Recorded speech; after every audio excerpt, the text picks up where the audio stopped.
Hi, this is CA Jyoti Deshwal and I welcome you all again back to my YouTube channel or welcome if you are coming to this channel for the very first time. I hope that you all are doing great and in this particular class we are going to cover remaining questions of professional ethics. Remaining इसलिए बोल रही हूँ क्योंकि इससे पहले भी professional ethics के questions की एक पार्ट चैनल पे अवेलेबल है जिसके अंदर हमने टोटल 50 क्वेश्चंस कवर करे थे जो रिलेट कहाँ से करते थे शेड्यूल नंबर 1 के पार्ट नंबर 1 से जो आपके प्रोफेशनल एथिक्स का मोस्ट इंपॉर्टेंट पार्ट है राइट। इस पर्टिकुलर क्लास में भी हम अराउंड 30 के आसपास क्वेश्चंस कवर करेंगे जो कहां से रिलेट करेंगे आपके शेड्यूल नंबर 1 के जो रिमेनिंग पार्ट्स है उनसे, उसके अलावा जो आपका शेड्यूल नंबर 2 है उनकी जो पार्ट्स हैं वहां से हम क्वेश्चंस कवर करेंगे। एडवाइजेबल ये है कि इस क्लास को देखने से पहले जो फर्स्ट पार्ट है प्रोफेशनल एथिक्स के क्वेश्चंस का आप उस क्लास को देखो। रीजन बीइंग आपको एक तो फ्लो समझ में आएगा कि हम कैसे क्वेश्चंस कवर कर रहे हैं, दूसरा शेड्यूल 1 का part number 1 is the most important part. दूसरी एडवाइस ये है कि आप एक बार अपने एंड पे सारे के सारे क्लोजेस को पढ़ने के बाद ही इस क्लास को देखना। रीजन इसका ये है कि अगर आपने बिना क्लोजेस को पढ़े, बिना रिवाइज करे अगर आपने क्लास देखी तो बिना मतलब की डिमोटिवेशन हो सकती है अगर आप नहीं फाइंड आउट कर पाओगे कि यहाँ पे इस पर्टिकुलर क्वेश्चन में कौन सा शेड्यूल अप्लाई हो रहा है। ऑब्जेक्टिव आपको मोटिवेट करना है साथ साथ में कि आपको आता है प्रोफेशनल एथिक्स, ना कि आपको डिमोटिवेट करना कि आपको नहीं आता है। क्वेश्चंस अच्छे हैं, मेन प्रॉब्लम यही आती है कि आपको प्रोफेशनल एथिक्स के क्लोजेस आते हैं बट क्वेश्चन नहीं समझ में आते हैं राइट। तो मेन फोकस हमारा भी क्या होगा, क्वेश्चन को समझने पे होगा, प्रोविजन को डिस्कस करने पे यहाँ पे फोकस नहीं होगा। तीन चीज़ों के बारे में हम डिस्कस करेंगे। सबसे पहले इस पर्टिकुलर क्वेश्चन में जो भी क्वेश्चन हम पढ़ेंगे वहाँ पे कौन से शेड्यूल का, कौन से पार्ट का, कौन सा क्लोज एप्लीकेबल होता है। दूसरी चीज़, वहाँ पे जो आपका मेंबर है चाहे वो प्रैक्टिस में चाहे वो सर्विस में है, क्या वो गिल्टी है प्रोफेशनल मिसकंडक्ट या फिर अदर मिसकंडक्ट का, अगर है तो रीज़न क्या है। इन तीन चीज़ों के ऊपर हम फोकस करते हुए चलेंगे। अगर किसी क्वेश्चन में मुझे लगता है कि आपको क्लोज पढ़ाने की नीड है तो मैं वहाँ पे क्लोज भी पढ़ा दूंगी right. So now I am starting with the question number 51। क्या कहता है ये क्वेश्चन, मिस्टर सी एक चार्टर्ड अकाउंटेंट है, उसके पास सर्टिफिकेट ऑफ प्रैक्टिस है, उसके साथ साथ मिस्टर सी एम्प्लॉयमेंट में भी है। और जब वो एम्प्लॉयमेंट में था, मतलब एक चार्टर्ड अकाउंटेंट जब सर्विस में है, उस टाइम पे उसने एक लॉयर के नाम को रिकमेंड किया अपने एम्प्लॉयर को और आपके लॉयर ने आप उसके एम्प्लॉयर को सर्विस दी और सर्विस देने के बाद लॉयर को जो भी प्रोफेशनल फी मिली है, मिस्टर सी ने उस प्रोफेशनल फी के एक हिस्से को एक्सेप्ट कर लिया है एज अ रेफरल फी। तो क्या आपके मिस्टर सी को ऐसी फी को एक्सेप्ट करना चाहिए था या नहीं करना चाहिए था? सबसे पहले आप ये बताओ, उसको नहीं करना चाहिए था। क्यों नहीं करना चाहिए था? क्योंकि शेड्यूल नंबर 1 के पार्ट नंबर 2 का क्लोज नंबर 2 ऐसा बोलता है। क्या बोलता है ये क्लोज? ये कहता है कि कोई भी सीए, कोई भी चार्टर्ड अकाउंटेंट जो कहाँ पे इन्वॉल्व है, जो सर्विस में इन्वॉल्व है, हम उसको deem to be guilty of professional misconduct मान लेंगे अगर वो एक्सेप्ट करता है या फिर अगर वो अग्री भी करता है। एक्सेप्ट करना, क्या एक्सेप्ट करता है? कोई भी पार्ट, किसका? किसी भी फी का, किसी भी प्रॉफिट का, या फिर कोई भी गेन एज अ कमीशन और एज अ ग्रेटिफिकेशन। किससे?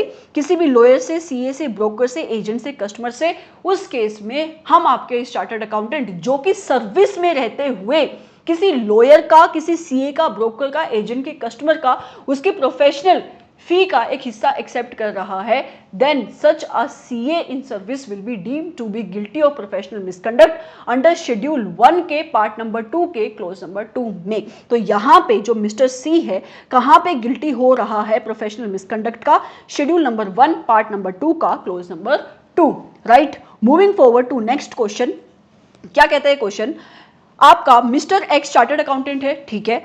चार्टर्ड अकाउंटेंट होने के साथ साथ वो क्या कर रहा है, वो एम्प्लॉयड है as a paid assistant with a chartered accountant firm. वो काम करता है एज अ एम्प्लॉई और एम्प्लॉई में भी वो पेड असिस्टेंट है, कहाँ पे? एक सीए फर्म के साथ। ऑन 31 दिसंबर 2017 को उसने इस फर्म की सर्विसेज छोड़ दी, मतलब उसने फर्म से रिजाइन कर दिया।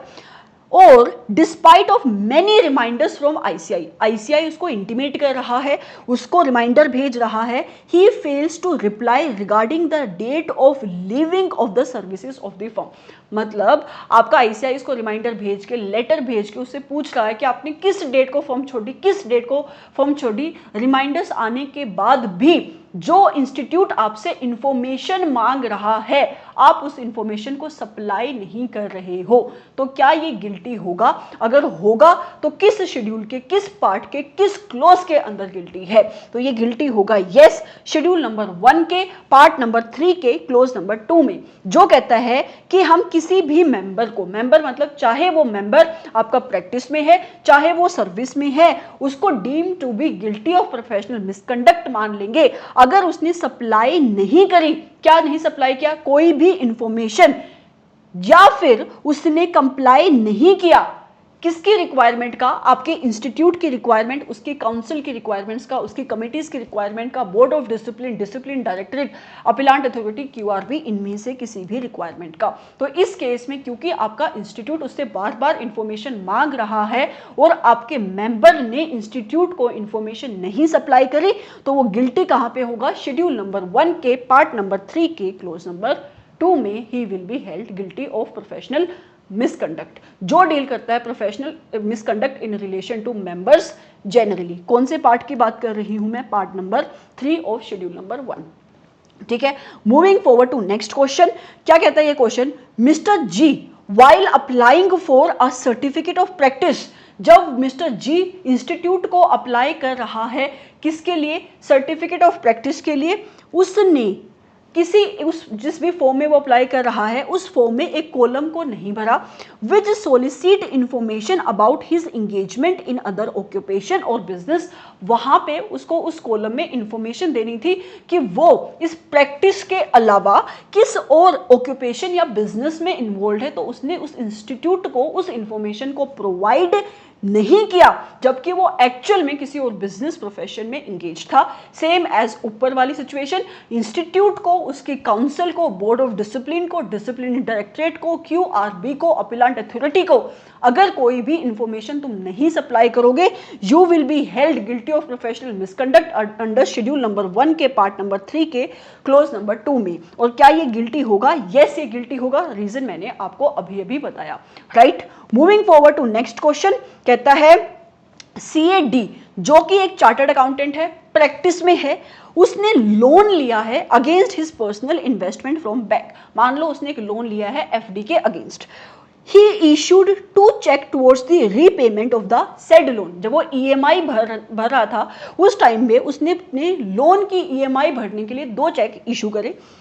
However, वो दोनों के दोनों चेक ही बैंक ने उसको वापस कर दिए और उसके ऊपर रिमार्क क्या डाला कि आपके बैंक में तो फंड्स ही अवेलेबल नहीं है, इनसफिशिएंट फंड, मतलब इन शॉर्ट वो जो चेक्स थे वो डिसऑनर हो गए।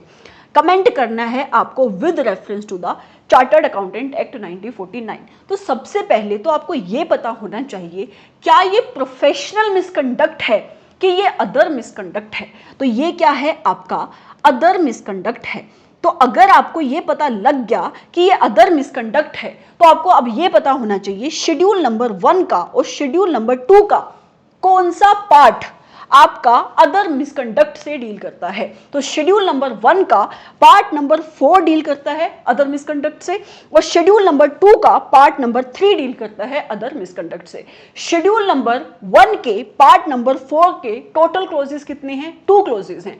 क्लोज 1 कहता है कि हम एक मेंबर जो अदर मिसकंडक्ट, एक मेंबर को हम गिल्टी मान लेंगे अदर मिसकंडक्ट का अगर उसको इंप्रिजनमेंट हुई है for a period of less than 6 month, right. और जहां पे 6 महीने से ज्यादा किसको सजा होती है तो वो कहां पे चला जाता है? आपका शेड्यूल नंबर 2 में चला जाता है। क्लोज नंबर 2 क्या कहता है? शेड्यूल नंबर 1 के पार्ट नंबर 4 का कि हम एक मेंबर को अदर मिसकंडक्ट का गिल्टी मान लेंगे अगर वो मेंबर डिसरेप्यूट लेकर आता है इंस्टीट्यूट को, मतलब आपका जो मेंबर है वो ऐसा कोई काम करता है जिसकी वजह से आपके इंस्टीट्यूट को शर्मसार होना पड़ता है, उसकी बेइज्जती होती है, चाहे वो काम उसने भले ही अपनी पर्सनल कैपेसिटी में क्यों ना किया हो, तो वहां पे उस मेंबर को हम गिल्टी मानेंगे अदर मिसकंडक्ट का अंडर शेड्यूल नंबर 1 आपके पार्ट नंबर 4 के क्लोज नंबर 2 में। तो इस पर्टिकुलर सिचुएशन में आपका सीएडी जो कि प्रैक्टिस में इन्वॉल्व है, राइट, उसने बैंक से लोन लिया इन्वेस्टमेंट को गिरवी रख के, लेकिन जो उसने बैंक को ईएमआई पे करने के लिए चेक इशू करे, वो चेक डिसऑनर हो गए। अगर चेक डिसऑनर हो गए, ये एक आपका पनिशेबल ऑफेंस है under the negotiable instrument act. तो इसकी वजह से आपके इंस्टीट्यूट को डिसरेप्यूट आ रही है, मतलब उसकी बेइज्जती हो रही है कि आपका एक सीए इन प्रैक्टिस होकर ऐसी हरकत कर रहा है, राइट। तो he will be deemed to be guilty of professional misconduct under schedule number 1 के पार्ट नंबर 4 के क्लोज नंबर 2 में, right. Moving forward to next question, कहता है मिस्टर पी जो कि एक सीए है, कहां पे, proprietor of messrs P and company, उसकी एक फर्म है messrs P and company, proprietorship firm है। उसने रिक्वेस्ट किया एक मैनेजर से, किसके मैनेजर से, बैंक के मैनेजर से, कि ऐसा करो मुझे 10 लाख रुपए का लोन दे दो। उसके साथ साथ उसने उस बैंक के मैनेजर को और उसके स्टाफ को free filing of income tax return भरने की सर्विसेज वो प्रोवाइड करने की बात कर रहा है 3 साल के लिए। मतलब ये कह रहा है कि एक सीए इन प्रैक्टिस है जिसकी एक सोल प्रोप्राइटरशिप फर्म है, उसने बैंक के मैनेजर से लोन मांगा है 10 लाख रुपए का, और उसने एक तरीके से इलीगल ग्रेटिफिकेशन दी है, रिश्वत देने की कोशिश कर रहा है।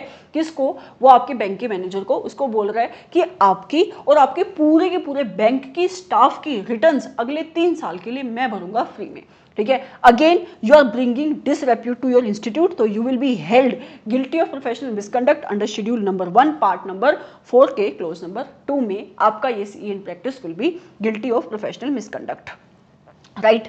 Again comment on the following with reference to the chartered accountant act. क्या कहता है, CA Kumar who is contesting central council election of the institute, आपकी सेंट्रल काउंसिल के इलेक्शंस हो रहे हैं, काउंसिल के इलेक्शंस हो रहे हैं और सीए कुमार उसमें पार्टिसिपेट कर रहा है। उसने क्या किया, उसका जो आर्टिकल असिस्टेंट है उसने इलेक्शन की कैंपेनिंग के लिए उसको यूज कर लिया। मतलब आपके पास आर्टिकल आते हैं ताकि आप उनको काम सिखाओ, और आपका ये जो सीए कुमार है उनको यूज कर रहा है प्रोफेशनल काम के अलावा किसी और सर्विस में, मतलब कैंपेनिंग के लिए वो उसको यूज कर रहा है। और उसने रीजन क्या दिया कि देखो जब तुम कैंपेनिंग करोगे तो तुम इन्फ्लुएंशियल लोगों से मिलोगे, तुम्हारे कॉन्टैक्ट वहां पे बढ़ेंगे, और जब तुम्हारी ये ट्रेनिंग खत्म हो जाएगी उसके बाद तुम्हारे करियर में ये चीज काम आएगी। रीजन कोई भी हो, आप अपने आर्टिकल असिस्टेंट को प्रोफेशनल काम के अलावा किसी और काम में इंगेज नहीं कर सकते। अगेन आपने ऐसा किया तो ये भी अदर मिसकंडक्ट होगा, और वो कहां पे कवर्ड होगा, शेड्यूल 1 के पार्ट नंबर 4 के क्लोज नंबर 2 में। इसका रीजन क्या है, उसने अपने इस आर्टिकल की सर्विस को किसके लिए यूज किया है, अपने पर्सनल वर्क के लिए यूज किया है। Moving forward to next question, next question नहीं, यहां पे आपका नेक्स्ट पार्ट अभी आएगा, नेक्स्ट शेड्यूल आएगा, राइट। कहता है क्वेश्चन नंबर 1, मैंने शेड्यूल नंबर 1 के जो भी सारे के सारे क्वेश्चन हैं वो अलग रखे हैं, शेड्यूल नंबर 2 के क्वेश्चंस को अलग रखा है। तो यहां से आपके सेकंड शेड्यूल के क्वेश्चन शुरू हो रहे हैं। सबसे पहला question, XYZ company limited has apply to a bank for loan facility. आपकी कंपनी ने बैंक को अप्लाई किया है for the loan facility. The bank on studying the financial statements of the company notices that you are the auditor. आप bank के पास कोई company गई loan लेने के लिए, आपके बैंक ने उस कंपनी की फाइनेंशियल स्टेटमेंट्स पढ़ी, ठीक है, उसको पता लगा फाइनेंशियल स्टेटमेंट पे आपकी साइन है, स्टैंप है कि आप उस कंपनी के ऑडिटर हो। बैंक ने आपको कॉल किया और उसने ऐसा बोला कि हमें आपसे डिस्कशन करनी है। जब वो डिस्कशन चल रही थी बैंक के और ऑडिटर की, बैंक ने आपसे आपका ओपिनियन पूछा, किस चीज को लेकर, रिगार्डिंग द कंपनी, कि बताओ ये कंपनी कैसी है, इसकी फाइनेंशियल पोजीशन कैसी है, ऐसे ऐसे, and also ask for the detailed information मांग रहा है ये बैंक आपसे, आपके क्लाइंट की। मतलब एक सीए इन प्रैक्टिस से ये बैंक उसके क्लाइंट की इंफॉर्मेशन मांग रहा है, राइट। और information is available in your working file, और उसके साथ साथ शायद यहाँ पे मेंशन नहीं है बट ये आपसे आपके वर्किंग पेपर्स भी मांग रहा है, क्योंकि कह रहा है कि आपकी जो इन्फॉर्मेशन है वो कहाँ पे इंक्लूडेड है, आपके वर्किंग फाइल्स में इंक्लूडेड है। आपको बताना है कि आपका रिस्पॉन्स क्या होना चाहिए एंड वाई। देखो यहाँ पे क्वेश्चन में कहीं ऐसा नहीं लिखा है कि आपका यहाँ पे कौन से शेड्यूल में वो गिल्टी होगा या नहीं। क्वेश्चन क्या है, क्वेश्चन की रिक्वायरमेंट समझना इज ऑल्सो वेरी इंपॉर्टेंट। आपका रिस्पॉन्स क्या होना चाहिए और रिस्पॉन्स क्या नहीं होना चाहिए। देखो यहाँ पे आप 3 चीजें मेंशन कर सकते हो। कौन कौन सी, पहली चीज कि जो भी इंफॉर्मेशन एज अ सीए जब आप काम करते हो, आपको अपने इन्फॉर्मेशन से रिलेटेड कोई भी, आपके क्लाइंट से रिलेटेड कोई भी कॉन्फिडेंशियल इन्फॉर्मेशन मिलती है, उस इन्फॉर्मेशन को आप डिस्क्लोज नहीं कर सकते unless it is permitted by your client और required by any law and regulation. ऐसा आपका कोड ऑफ एथिक्स कहता है, प्रोफेशनल एथिक्स के सेक्शंस कहते हैं, राइट।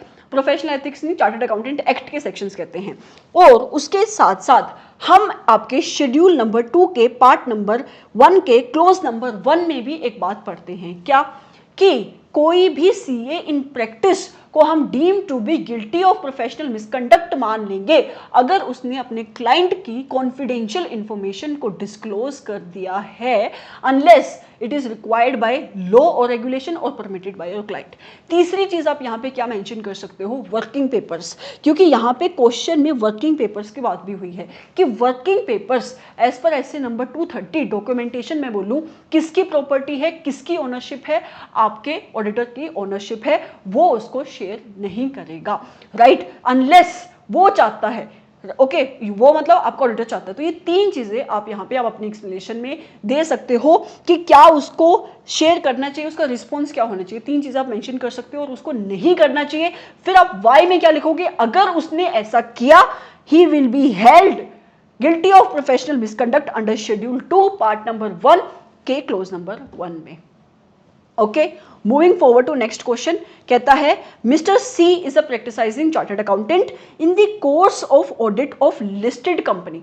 मिस्टर सी जो कि सीए इन प्रैक्टिस है, वो लिस्टेड कंपनी की ऑडिट कर रहा है, और उसको जब वो ऑडिट कर रहा था उसको सीरियस वायलेशन पता लगी है ऑफ द कंपनीज एक्ट 2013 की, और उसने जाकर किसको बता दिया, इसको आरओसी को बता दिया, क्योंकि उसको ऐसा लगा कि मेरे को ऐसा करना चाहिए इन दी पब्लिक इंटरेस्ट। सिचुएशन क्या है, देखो मिस्टर सी जो कि एक प्रैक्टिसाइजिंग चार्टर्ड अकाउंटेंट है, जो कि एक प्रैक्टिस में है, जब वो ऑडिट कर रहा था तो उसको पता लगा कि आपकी कंपनी ने कंपनीज एक्ट 2013 की कुछ वायलेशंस करी हैं, कुछ नॉन कंप्लायंस किया है, और उस इंफॉर्मेशन को जाकर, उस कॉन्फिडेंशियल इंफॉर्मेशन को जाकर उसने किसको बता दिया, आरओसी को बता दिया, क्योंकि आपके ऑडिटर की अंडरस्टैंडिंग है कि आपको ये क्या होगा, पब्लिक इंटरेस्ट में होगा। क्वेश्चन में कहीं पे भी ऐसा नहीं लिखा कि लॉ और रेगुलेशन ऐसी रिक्वायरमेंट लगा रहा है, क्लाइंट ने ऐसी परमिशन दी, ये आपके ऑडिटर की अंडरस्टैंडिंग है, उसको ऐसा लगता है कि ये इंफॉर्मेशन को मुझे आरओसी को बताना चाहिए क्योंकि ये पब्लिक इंटरेस्ट में होगा। तो क्या वो गिल्टी होगा, यस वो गिल्टी होगा प्रोफेशनल मिसकंडक्ट का। कहां पे, शेड्यूल नंबर 2 के पार्ट नंबर 1 के क्लोज नंबर 1 में he will be held guilty of professional misconduct, right. अब आपके दिमाग में क्वेश्चन आ सकता है, क्वेश्चन क्या कि मैम अगर ये बंदे के पास कोई ऐसी इंफॉर्मेशन है, इस ऑडिटर के पास, तो ये जहां पे नॉन कंप्लायंस है and it is a material fact, right, it is a material information, तो उसको ये इसका डिस्क्लोजर कहां पे देगा, इस बात को कहां पे बताएगा। तो आपका एक ऐसे होता है 250 जो बात करता है ऑडिटर की responsibility in relation to non compliance with the laws and regulation. तो आपके ऑडिटर को इस बात को अपनी रिपोर्ट में बताना चाहिए एज पर एसए नंबर 250, ना कि अपने दिमाग से अपने अकॉर्डिंग अजम्पशन बना के, इस बात को सोच के कि since it is in public interest तो मैं जाके आरओसी को बता देता हूं, अनलेस क्लाइंट परमिशन दे रहा है और लॉ या रेगुलेशन कोई ऐसी रिक्वायरमेंट आपके ऊपर लगा रहा है तो, right. Moving forward to next question, as a chartered accountant in practice you are asked to conduct a review. क्या कर रहे हो आप, ऑडिट नहीं कर रहे, रिव्यू कर रहे हो, okay. Review of the profit forecast prepared by a company in connection with its application for term loans from a bank।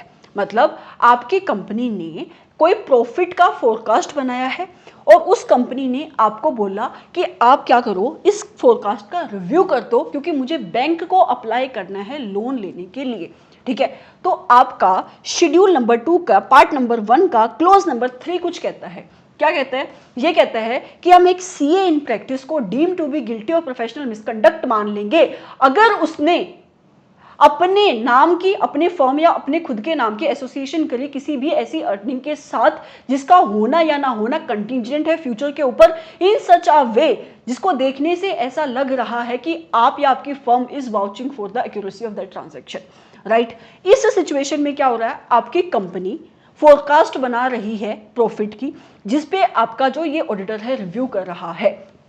आप जब भी इस शेड्यूल को पढ़ते हो, इस पार्ट के इस क्लोज को पढ़ते हो, इसके साथ साथ आप एक चीज पढ़ते हो SAE 3400 एश्योरेंस एंगेजमेंट का स्टैंडर्ड है ये, जो कहता है कि आपकी कंपनी प्रोस्पेक्टिव फाइनेंशियल इंफॉर्मेशन बना सकती है, बनाते हैं, राइट। उसके साथ साथ जब भी आपकी कंपनी प्रोस्पेक्टिव फाइनेंशियल स्टेटमेंट बनाएगी, उसके साथ साथ उसको क्या देना पड़ता है आपको, आपकी कंपनी ने उन फाइनेंशियल इंफॉर्मेशन को बनाते टाइम कौन सा सोर्स डाटा यूज किया, क्या अजम्पशन ली, उसका डिस्क्लोजर देना पड़ता है। और आपका ऑडिटर इन एविडेंसेस की, इन सोर्स डाटा की वो उसकी चेकिंग कर सकता है, उसके ऊपर रिव्यू दे सकता है, रिपोर्ट दे सकता है, लेकिन वो एक्यूरेसी को लेकर वाउचिंग नहीं कर सकता, कोई भी सर्टिफिकेशन नहीं दे सकता, राइट। तो इस केस में आपका ये जो ऑडिटर है उसका रिव्यू कर रहा है, कोई सर्टिफिकेशन नहीं दे रहा, एक्यूरेसी की वाउचिंग नहीं कर रहा, because of this reason he is not guilty of professional misconduct under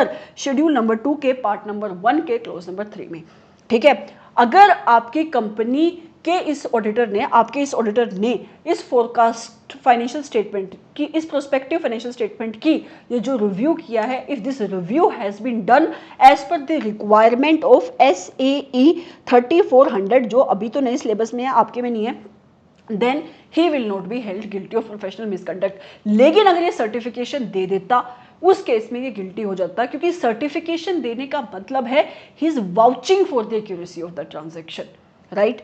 so he will not be held guilty of professional misconduct, right, as long as he does not vouch for the accuracy of the transactions and whatever profit forecast का review वे कर रहा है आपका auditor, अगर वो SAE 3400 के according है, then he will not be guilty, इस वजह से वो गिल्टी नहीं है। Moving forward to next question. देखो, अगर आप इस क्वेश्चन को भी ध्यान से देखोगे तो यहाँ से आपको पता नहीं चल रहा है, ये भी एम्बिग्यूअस क्वेश्चन है, मतलब कि वो SAE 3400 का वहाँ पे कंप्लायंस हो रहा है नहीं हो रहा है, इट इज़ नॉट क्लियर, तो आप दोनों चीज़ वहाँ पे मेंशन करोगे कि अगर उसने ऐसा किया तो गिल्टी, अगर नहीं किया तो नॉट गिल्टी। ये यहाँ पे मैंने गिल्टी लिखा है, यहाँ पे मैंने नॉट गिल्टी लिखा है, इस असम्पशन से लिखा है कि he is giving the review as per the compliance of SAE 3400, मतलब वो वाउच नहीं कर रहा है एक्यूरेसी को लेके, तो आप दोनों ही सिनेरियो को वहाँ पे कंप्लीट करोगे। आगे क्वेश्चन नंबर 4 क्या कहता है, L is a chartered accountant prepares and certifies, prepare भी कर रहा है, सर्टिफिकेशन भी दे रहा है प्रोजेक्टेड फाइनेंशियल स्टेटमेंट का, तो यहां पे वो सर्टिफाई भी कर रहा है अपने क्लाइंट की प्रोजेक्टेड फाइनेंशियल स्टेटमेंट को लेकर, which is forwarded the same to their bank, जिस इंफॉर्मेशन को आपका क्लाइंट बैंक के पास भेजेगा ताकि उसको लोन मिल जाए।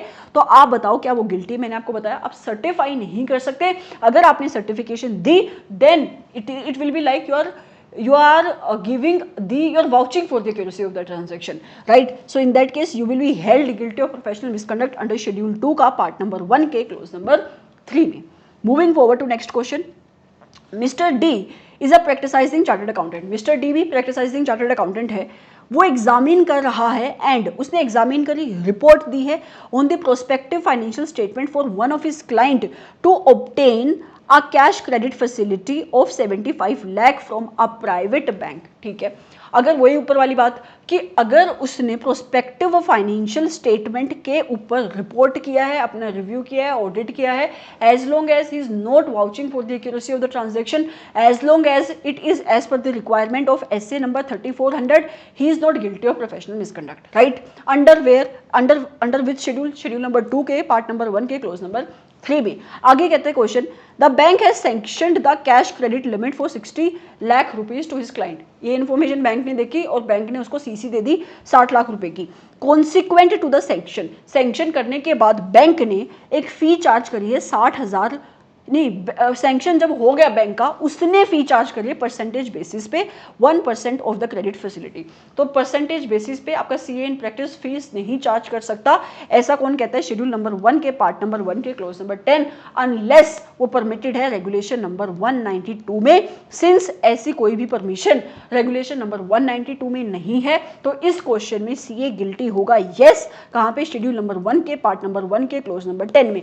जब आप क्वेश्चन लिखोगे एग्जाम में, दोनों ही शेड्यूल के, इन दोनों ही पार्ट के इन रिस्पेक्टिव क्लोजेस को आप मेंशन करोगे, प्रोविजन को आप मेंशन करोगे, रीजन बताओगे कि आप क्यों यहां पे गिल्टी नहीं कर रहे हो और यहां पे ये क्यों गिल्टी है। Okay, moving forward to next question. कहता है APN company is a firm of chartered accountant was appointed by D Limited to evaluate the cost of new products। ठीक है, APN कंपनी फर्म है, चार्टर्ड अकाउंटेंट की है, उन्होंने D Limited को, नहीं, APN फर्म को D Limited ने अपॉइंट किया है अपना सीए। काम क्या कर रहे हैं वो, कि वो उनका जो नया प्रोडक्ट बना है उसकी कॉस्ट की इवेल्युएशन करा रही हैं, क्योंकि उनको अपनी मार्केट में उस प्रोडक्ट का प्राइस फिक्स करना है। इस वजह से काम क्या है? कॉस्ट इवेल्युएशन करवा रहे हैं अपने प्रोडक्ट की। Partner P of the CA firm, इस सीए फर्म का जो पार्टनर पी है वो आपकी इसी कंपनी में नॉन एग्जीक्यूटिव डायरेक्टर है।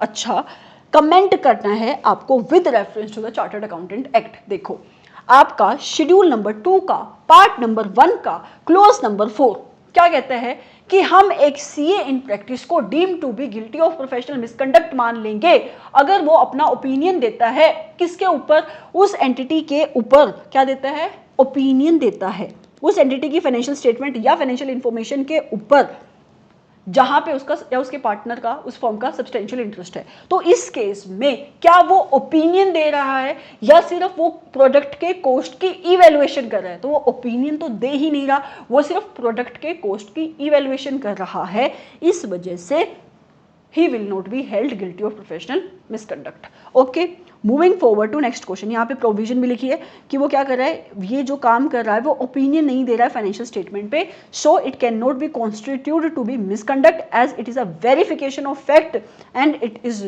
Not expression of opinion. Okay, moving forward to next question. Mister A was appointed by H limited, mister A को अपॉइंट किया एच लिमिटेड ने to audit the PF trust maintained by the company. PF का आपको concept पता होना चाहिए कि या तो आपकी कंपनी जो प्रोविडेंट फंड का पैसा है वो खुद उसके लिए ट्रस्ट बना लेती है, या तो फिर वो गवर्नमेंट का जो ट्रस्ट होता है वहां पे पैसा डलवा देती है। ठीक है, तो आपकी कंपनी ने पीएफ ट्रस्ट बनाई हुई है और उसकी ऑडिट करने के लिए मिस्टर ए को उसने अपॉइंट किया। ठीक है, वाइल कंडक्टिंग द ऑडिट, जब वो ऑडिट कर रहा था उसको एक लार्ज नंबर ऑफ लोन्स दिखाई दिया जो उस ट्रस्ट के पैसे से लोन दिया गया है। किसको? आपकी इंप्लॉयर कंपनी को, in contravention of the rules of the PF trust. ठीक है, he disclosed the irregularity to the trustee, उसने इस बात को, इस इरेगुलरिटी को किसको बताया है? ट्रस्टी को बताया है, कंपनी को भी बताया है, लेकिन उसने individual subscribers of the PF को नहीं बताया, पीएफ के मेंबर्स को नहीं बताया। When queried on his omission to disclose, जब उससे पूछा गया कि आपने इसका डिस्क्लोजर मेंबर्स को क्यों नहीं दिया, पीएफ के सब्सक्राइबर्स को नहीं दिया, ही एक्सप्लेन्ड, उसने एक्सप्लेन किया, he owed no duty to the individual members, कि मेरी तो रिस्पॉन्सिबिलिटी नहीं है पीएफ के मेंबर्स को बताने की। देखो, एक सीरियस इरेगुलरिटी आपके इस सीए इन प्रैक्टिस को मिली है, एक मटेरियल फैक्ट आपके सीए इन प्रैक्टिस को मिला है, और आपका ये फैक्ट ऐसा है जिसका डिस्क्लोजर आपकी एंटिटी ने अपनी फाइनेंशियल स्टेटमेंट में नहीं दिया है, पर जिसका डिस्क्लोजर देना वॉज इंपॉर्टेंट ताकि आपकी एंटिटी की फाइनेंशियल स्टेटमेंट मिसलीडिंग नहीं हो। तो क्या ये गिल्टी होगा प्रोफेशनल मिसकंडक्ट का? Answer is yes. कहां पे? शेड्यूल नंबर 2 के पार्ट नंबर 1 के क्लोज नंबर 5 में he will be guilty of the professional misconduct, क्योंकि उसने सब्सक्राइबर को इन्फॉर्मेशन नहीं दी, उसका डिस्क्लोजर देना इंपॉर्टेंट था, सब्सक्राइबर्स को बताना इंपॉर्टेंट था ताकि फाइनेंशियल स्टेटमेंट मिसलीडिंग ना हो। उसको मटेरियल फैक्ट के बारे में पता था, एक ऐसा मटेरियल फैक्ट जो डिस्क्लोज नहीं था फाइनेंशियल स्टेटमेंट में, so he will be held guilty of professional misconduct under schedule number 2 के पार्ट नंबर 1 के क्लोज नंबर 5 में। Moving forward to next question. कहता है In the course of assignment in Messrs Belly Limited, CAJ came to know that the company, due to the financial crunch and unable to meet the employees' salary, has taken a loan of 50 lakh from the employees' gratuity fund. कि company का जो gratuity fund था उसने वहाँ से loan ले लिया 50 लाख रुपए का, और वो सैलरी नहीं पे कर पा रहे अपने एम्प्लॉयज़ को, इस वजह से उन सैलरी को पे करने के लिए अपने 50 लाख का लोन लिया है. The said loan was not reflected in the books of account. Material fact है, हाँ. इसका डिस्क्लोजर क्या बुक्स ऑफ अकाउंट में दिया हुआ है? नहीं दिया हुआ. क्या इसका डिस्क्लोजर देना was that much of important कि आपकी फाइनेंशियल स्टेटमेंट मिसलीडिंग ना हो? यस. उस केस में आपके ऑडिटर ने इसकी रिपोर्टिंग नहीं करी है. क्या वो गिल्टी होगा प्रोफेशनल मिसकंडक्ट का? यस. शेड्यूल नंबर 2 के पार्ट नंबर 1 के क्लोज नंबर 5 में, जहाँ पे आपका क्लोज नंबर 5 लगता है, जहाँ पे क्लोज नंबर 6 लगता है, तो वहाँ पे मोस्टली ऐसा होता है क्लोज नंबर 7 भी लग जाता है. रीजन बीइंग क्लोज नंबर 7 किससे बात करता है? ग्रोसली नेग्लिजेंट से. तो अगर आपका ऑडिटर जो उसको करना चाहिए था उसने नहीं किया, तो in a way in conduct of his professional duties he is grossly negligent also, right. लेकिन जो मेन क्लोज है वो क्या लगेगा? 215. Moving forward to next question. Mister X is a partner of X&N company. Mister X आपके X&N company का partner है. He has complied and compiled, उसने कंपाइल भी किया है, साइन भी किया balance sheet of the Falls limited. अच्छा, for the submission of the bankers of the said company. Okay, mister X has also compiled and signed at the request of the company another balance sheet. मतलब उसने 2 balance sheet sign करी हैं, और जो दूसरी balance sheet sign करी है उसके अंदर 20% से ज़्यादा के एसेट इन्फ्लेटेड थे. मतलब बैलेंस शीट के अंदर मटेरियल मिसस्टेटमेंट थी. For the submission to the term lending institution, both the balance sheet, और दोनों की दोनों बैलेंस शीट जो बनाई गई थी वो बुक्स ऑफ अकाउंट के अकॉर्डिंग नहीं बनी थी. It is a material fact, right. तो आप and they were not up to the date, ऊपर से वो अपडेटेड भी नहीं थी. आपको कमेंट करना है एक्स की लाइबिलिटी पे. तो 2 बातें यहाँ से निकल के आ रही है. क्या एक मटेरियल फैक्ट पता है आपके ऑडिटर को? क्या मटेरियल फैक्ट? कि जो बैलेंस शीट बनी है वो अकाउंट्स के अकॉर्डिंग नहीं है. ये भी पता है कि मटेरियल मिसस्टेटमेंट है बैलेंस शीट के अंदर. यस, दोनों ही फैक्ट उसको पता थे. रिपोर्ट में कुछ नहीं दिया. ये जो बैलेंस शीट चेक होगी उसकी रिपोर्ट चलेगी बैंक के पास लोन के लिए. तो क्या इस केस में he will be held guilty of professional misconduct? मैंने दोनों क्लोज अभी ऊपर डिस्कस करे. Yes, he will be held guilty of professional misconduct under schedule 2 part number 1 के क्लोज नंबर 5 एंड 6 में. क्लोज नंबर 5 बात करता है मटेरियल फैक्ट्स की. क्लोज नंबर 6 बात करता है आपके मटेरियल मिस स्टेटमेंट की. ठीक है, तो यहाँ पे दोनों ही क्लोज एप्लीकेबल होंगे. 7 भी तुम लगा सकते हो कि वो ग्रोसली नेग्लिजेंट है. Moving forward to next question. D is a chartered accountant in practice was appointed by reality limited to represent his case before the GST authorities under a duty executed power of representation. देखो, duty नहीं आना चाहिए था, duly should be duly executed power of representation. उसने बोल रहा है आपका जो डी है चार्टर्ड अकाउंटेंट, वो अपने क्लाइंट को GST अथॉरिटीज़ के सामने रिप्रेजेंट कर रहा है. उसके पास अटॉर्नी होगी to act as the representative. फिर कहता है in the course of proceeding, जब प्रोसीडिंग चल रही थी उसने कुछ इन्फॉर्मेशन, कुछ स्टेटमेंट बोली, कुछ रिटर्न में सबमिट करी, कुछ मुंह से बोली, which letter found out to be false. बाद में पता लगा ये झूठी इन्फॉर्मेशन थी और मटीरियली मिसलीडिंग थी. कमेंट करना है क्या वो प्रोफेशनल मिसकंडक्ट का दोषी है या नहीं है. मतलब कोई भी मटीरियल इन्फॉर्मेशन उसने बोली जहाँ पे वो बाद में पता लगी वो जो इन्फॉर्मेशन थी, वो जो बातें उसने बोली, जो स्टेटमेंट दी, वो गलत थी, मिसलीडिंग थी, तो क्या वो गिल्टी होगा. देखो, क्लोज नंबर 5-6 आप दोनों ही लिख सकते हो, क्योंकि कोई उसने फैक्ट बताए, कोई उसने मिसस्टेटमेंट बोली, कोई उसने फैक्ट बताए जो बाद में पता लगे वो गलत थे, राइट. 6 तुम यहाँ पे मेंशन कर सकते हो कि कोई मटेरियल मिसस्टेटमेंट थी जो शायद उसको डिस्क्लोजर देना चाहिए था, जो उसको पता थी या नहीं पता थी, पर उसने नहीं दिया. यहाँ पे इंस्टीट्यूट ने जो आंसर लिखा वो लिखा है कि वो गिल्टी नहीं है. और जो एक्सप्लेनेशन यहाँ पे दी है, आपका ये जो CA है वो सिर्फ वही बातें बोल रहा है. He is acting just as a representative of your management, right. वो वही बातें बोल रहा है जो आपकी मैनेजमेंट ने उसको प्रोवाइड करी हैं, और एज अ रिप्रेजेंटेटिव वो बातें बोल रहा है. Because of this he is not guilty of professional misconduct. यहाँ पे रीजन क्या लिखा है? This statement are based upon the data which is provided by the management of the company. Although जो स्टेटमेंट प्रिपेयर्ड हुई थी were based upon incorrect fact and those were misleading, the chartered accountant had only submitted them acting on the instruction of his client. 5-6 इसलिए लग रहा है क्योंकि उनके अंदर मिस स्टेटमेंट है, मटेरियल फैक्ट्स हैं जो गलत हैं, ठीक है, जिसका डिस्क्लोजर वाज इंपॉर्टेंट। बट क्योंकि सिर्फ आपका सीए एक रिप्रेजेंटेटिव की कैपेसिटी में एक्ट कर रहा है, उस केस में इस वजह से वो गिल्टी नहीं है। अगर यही सिचुएशन, अगर वो रिपोर्ट दे रहा होता तब होती, तब वो गिल्टी होता। Moving forward to next question. Mr. Fair is a practicing chartered accountant, was appointed to carry out a balance sheet audit of non-profit organization. Audit किसकी कर रहा है वो? फाइनेंशियल स्टेटमेंट के एक एलिमेंट की, बैलेंस शीट की। इंटरनल ऑडिटर ने कुछ ऐसी इरेगुलरिटीज डिटेक्ट कर ली हैं किसी आपकी इस ब्रांच की, किसी इस ऑर्गेनाइजेशन की किसी ब्रांच में, जो आपका ये मिस्टर फेयर नहीं डिटेक्ट कर पाया। तो क्या ये गिल्टी होगा? ग्रोसली नेग्लिजेंट था ये या नहीं था? देखो, आपके मिस्टर फेयर को, जो कि सीए है, उसको आपकी कंपनी ने अपॉइंट किया है एक एलिमेंट, मतलब सिर्फ बैलेंस शीट की ऑडिट के लिए। इंटरनल ऑडिटर इन डेप्थ में जाके ट्रांजैक्शंस की चेकिंग कर रहा है, इसलिए उसको इरेगुलरिटी मिली। और क्योंकि वो सिर्फ एक particular element of your financial statement, that is balance sheet, उसकी ऑडिट कर रहा है, देयरफॉर वो इन डेप्थ चेकिंग नहीं कर पाएगा। तो अगर कोई इंफॉर्मेशन जो इंटरनल ऑडिटर को मिली जब वो कंप्लीट चेकिंग कर रहा था और वो आपका सीए नहीं ढूंढ पाया, ही will not be held guilty of professional misconduct in this case, right? यही बात यहाँ पे लिखी है। शेड्यूल कौन सा एप्लीकेबल होगा? 2, पार्ट नंबर कौन सा? 1, क्लोज नंबर कौन सा? 7। क्या वो गिल्टी होगा? गिल्टी नहीं होगा। रीजन क्या? क्योंकि आपने अपने स्टैट्यूटरी ऑडिटर को अपॉइंट किया है बैलेंस शीट की ऑडिट के लिए, right? He is not required to check the matters relating to branch in depth, इस वजह से वो गिल्टी नहीं होगा। आगे क्वेश्चन कहता है अ सर्च अंडर सेक्शन नंबर 132, जो डील करता है सर्च एंड सीजर से। सो एक सर्च कंडक्ट हुई है section number 132 of income tax in the premises of a leading merchant led to the discovery of 2 sets of accounts books. देखो, जब search and seizure हुआ, सर्च हुआ तुम्हारी एंटिटी में, तो 2 तरीके की बुक सामने आई आपके एओ के सामने।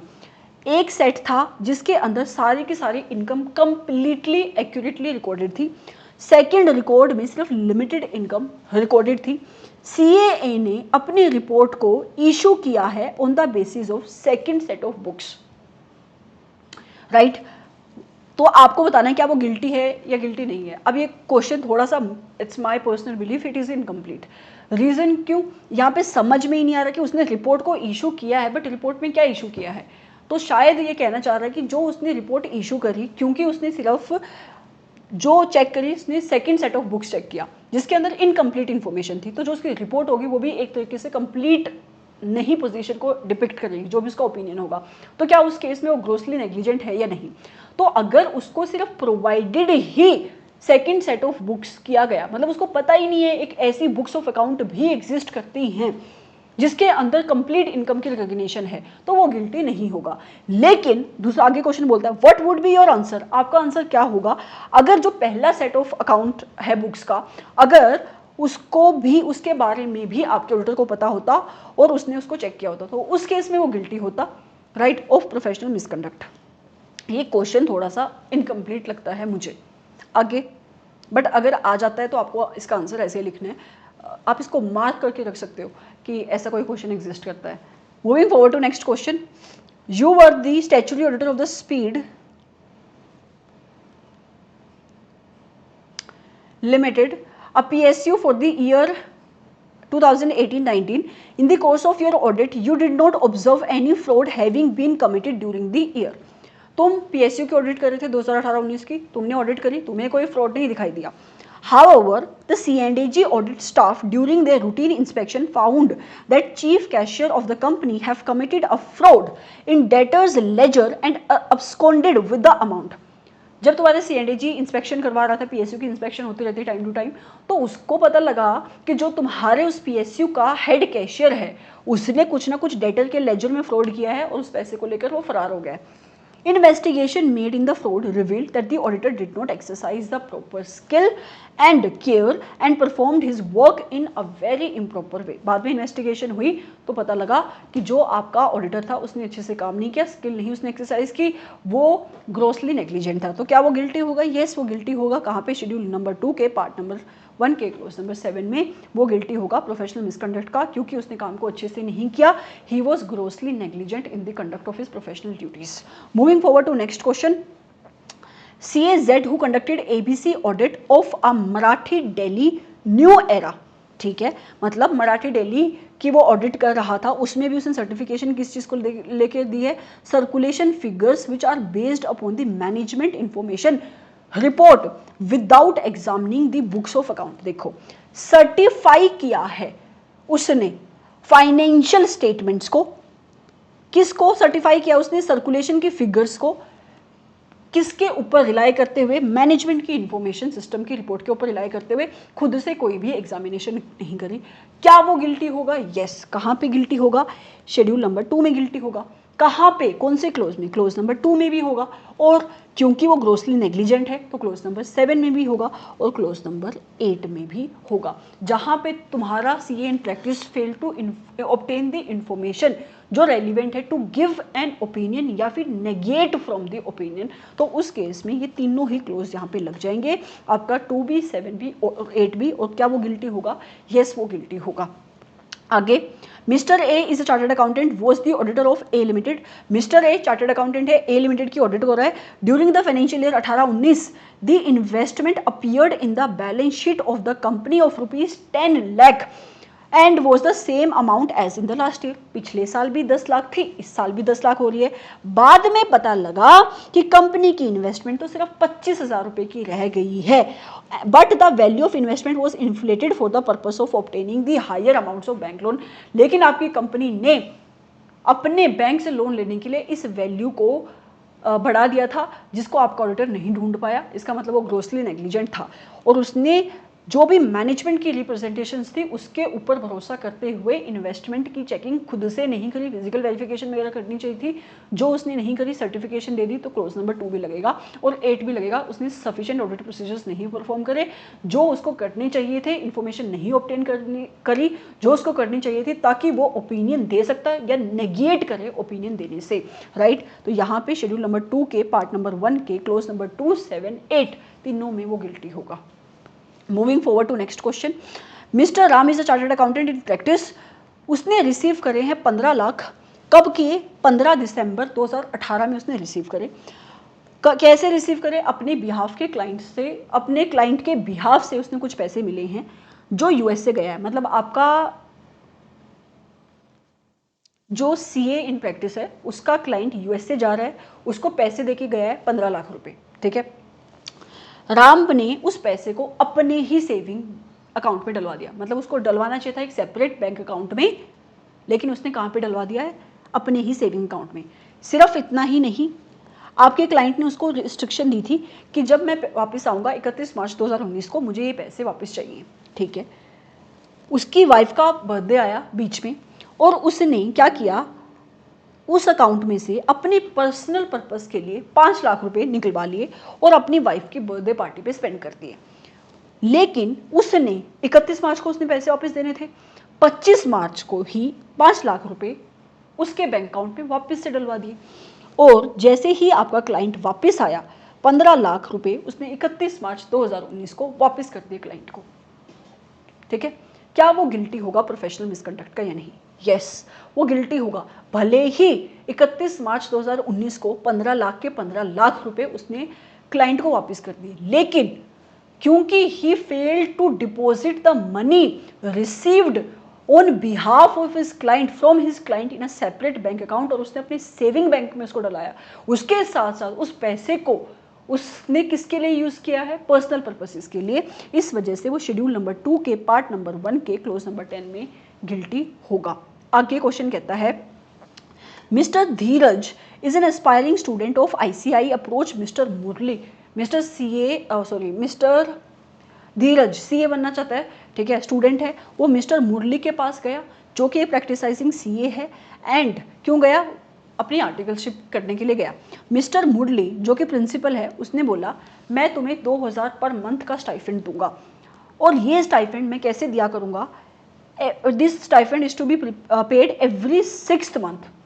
हर 6 महीने में एक बार स्टाइफेंड दूंगा along with the 10% per annum का इंटरेस्ट, और वो भी compounded interest monthly to compensate such late payment. Reason दे रहा है प्रिंसिपल कि मैं 6 महीने में इसलिए आपको पेमेंट करूँगा क्योंकि जो मेरे क्लाइंट से फीस आती है उसका साइकिल 6 महीने का है।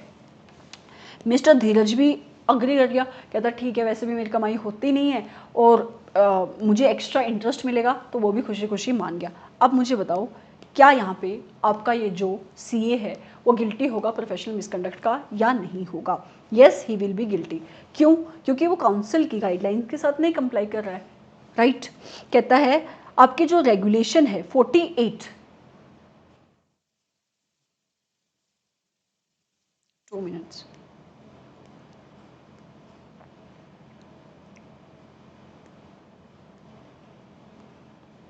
क्या हो रहा है इस पे?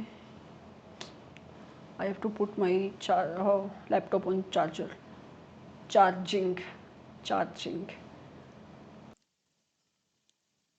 ठीक है तो कहाँ पे गिल्टी होगा वो?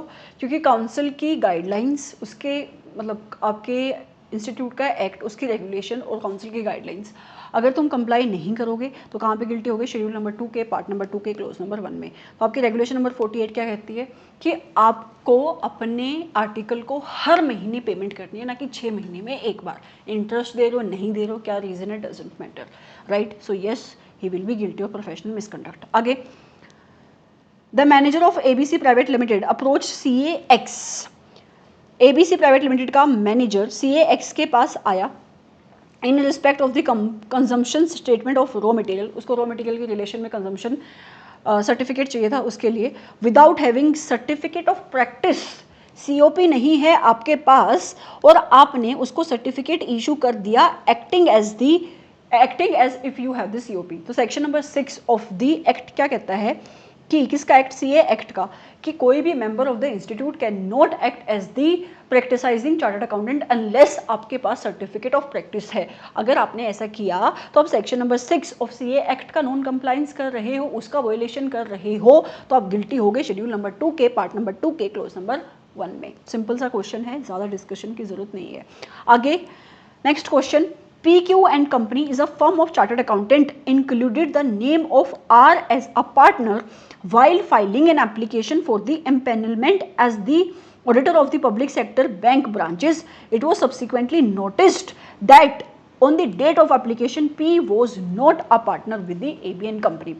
क्वेश्चन कहता है PQ and Company जो आपकी फर्म है उसने मिस्टर R का नाम एज अ पार्टनर लिखा है जब उसने एप्लीकेशन भेजी किसको? इंस्टीट्यूट को फॉर द एम्पेनलमेंट। बाद में पता लगा मिस्टर आर तो पार्टनर ही नहीं था। इंस्टीट्यूट को, उसकी काउंसिल को तुम क्या इन्फॉर्मेशन दे रहे हो? फॉल्स इन्फॉर्मेशन दे रहे हो, एक ऐसी इन्फॉर्मेशन जो तुम्हें पता है नोइंगली टू बी फॉल्स, तो तुम गिल्टी हो गए शेड्यूल नंबर 2 के पार्ट नंबर 2 के क्लोज नंबर 3 में। तो इसलिए ये यहाँ पे गिल्टी होगा, right? Again very simple question. आगे कहता है question, mister Brilliant is a practising chartered accountant received a major professional assignment. उसको बहुत बड़ी कोई प्रोफेशनल असाइनमेंट मिली है। To complete the said assignment, उसको असाइनमेंट को कंप्लीट करने के लिए he was required to buy 4 computers. उसको 4 कंप्यूटर्स खरीदने की नीड थी। Due to his inability to provide funds for acquiring the same, he borrowed money from the firm. वो उसके पास पैसे नहीं थे, उसने फर्म से लोन ले लिया, उधार ले लिया। Where one of the article clerk, जहाँ पे उसका article clerk and his fathers were interested. ठीक है, मतलब जहाँ से उसने पैसा उधार लिया वहाँ पे उसका क्लर्क और उसके फादर का इंटरेस्ट था। क्या वो गिल्टी होगा प्रोफेशनल मिसकंडक्ट का? देखो, मैं सबसे पहले ये पढ़ाने से पहले आपको रेगुलेशन नंबर 47 पढ़ाती हूँ क्योंकि इस रेगुलेशन के ऊपर क्वेश्चन आते हैं। रेगुलेशन नंबर 47 कहती है, no amount shall be charged from or be payable by. आप कोई भी पैसा चार्ज नहीं करोगे या कोई भी पैसा नहीं देगा। कौन? आपका आर्टिकल क्लर्क या फिर कोई एनी अदर पर्सन उसके बिहाफ पे, चाहे डायरेक्टली चाहे indirectly, whether by the way of premium, चाहे वो पैसा प्रीमियम के नाम पे आए या एज अ लोन आए, एज अ डिपॉजिट आए या किसी भी फॉर्म में आए। किससे? जो मेन इंपॉर्टेंट पॉइंट है वो क्या है? In connection with his engagement as an article clerk. मतलब कि कोई बंदा तुम्हारे पास आ रहा है ये कहने के लिए कि मुझे अपना आर्टिकल रख लो, ये पकड़ो, 2 लाख रुपए का लोन ले लो, ये डिपॉजिट ले लो, ये प्रीमियम ले लो, ऐसे वैसे। ऐसा तुम नहीं करोगे, ऐसा रेगुलेशन नंबर 47 कहती है। और अगर तुमने ऐसा किया तो ये काउंसिल की गाइडलाइन का क्या होगा, नॉन कंप्लायंस होगा और तुम गिल्टी हो जाओगे शेड्यूल नंबर 2 के पार्ट नंबर 2 के क्लोज नंबर 1 में। लेकिन ये वाली कंडीशन कहाँ पे है, at the time of engagement. यहाँ पे इस पर्टिकुलर क्वेश्चन में आपका ये जो क्लर्क है वो पहले से आपका आर्टिकल है, तो ये प्रोविजन यहाँ पे अट्रैक्ट ही नहीं होती और वो गिल्टी नहीं होगा, राइट। फिर आता है आपका नेक्स्ट क्वेश्चन, कहता है A is a chartered accountant in practice certified in requisite form that an article assistant was undergoing training with him। उसने इंस्टीट्यूट को कोई इन्फॉर्मेशन दी है कि देखो मेरे पास ये आर्टिकल काम कर रहा है, वेयर एज जो आर्टिकल था और कहीं और भी वो एम्प्लॉयड था किसी कंपनी में, और कंपनी में जॉब करता था 10 से लेकर 6, मंथली सैलरी उसको कंपनी से मिल रही है और 17,000 रुपये उसको सैलरी मिलती है, और ऑफिस को वो अटेंड करता है 7 बजे के बाद। बताओ 7 बजे के बाद वो कितने घंटे काम करता होगा, ठीक है, मतलब वर्किंग आवर्स में कहीं और काम कर रहा है, और आपका जो सीए है जो इंस्टीट्यूट को इन्फॉर्मेशन दे रहा है वो इनकरेक्ट इन्फॉर्मेशन दे रहा है।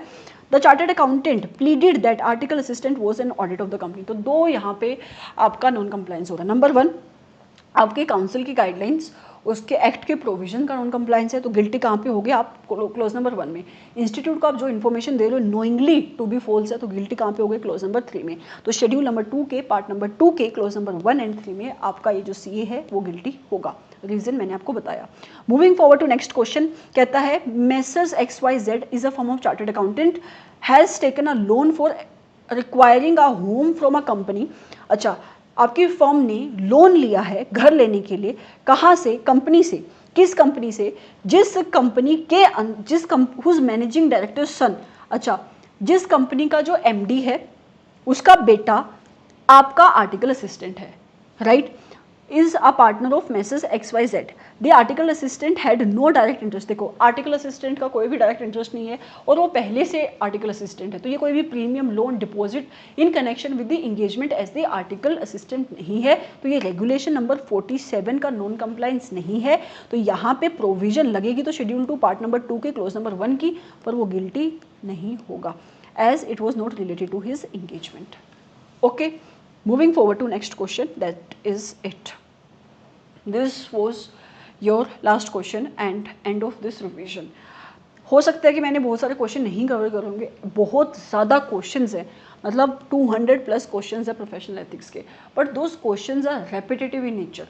सम questions are exact replica, some questions are repetitive in the sense that those questions are not exact replica but terms has been changed or the you can say scenario has been changed, but the context of the question is same, right? So what I have done, I had tried to cover everything which is completely different.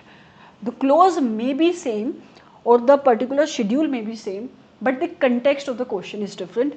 That is what I have tried to cover here. तो अब जब आप खुद से question देखोगे you will find so many questions which are repetitive in nature, right? So the best way is that you watch these classes and then you can see if you have questionnaire of any teacher, then you can go through that. If not, what you can do, you can watch these classes, you can cover these questions, and along with this whatever questions your institute study materials is providing, you can go through those questions, because wo questions and these questions will be more than sufficient. You must know how to attempt the questions of professional ethics. Presentation is also very important. So thank you so much for watching this class. Thank you so much for coming to this channel. Do like this video, share this video, don't forget to like this video. Your like serves two purpose: A, appreciation; second, it makes the reach of this channel. In fact, 3 purpose. Third is that I also come to know what kind of content you want, right? Where are you lacking? If you want to put any comment, you want to ask any question, or if I say something wrong, because sometimes when I'm speaking there are so many things I speak, so it may be quite possible that मैं अपने दिमाग में कुछ सोच लूँ पर गलती से कुछ गलत बोल दूँ. It happens, right? So you can put a comment in the comment box also. Thank you so much for coming to this channel, watching this video. Have a great day or night जिस भी time पे आप इस video को देख रहे हो. Bye bye.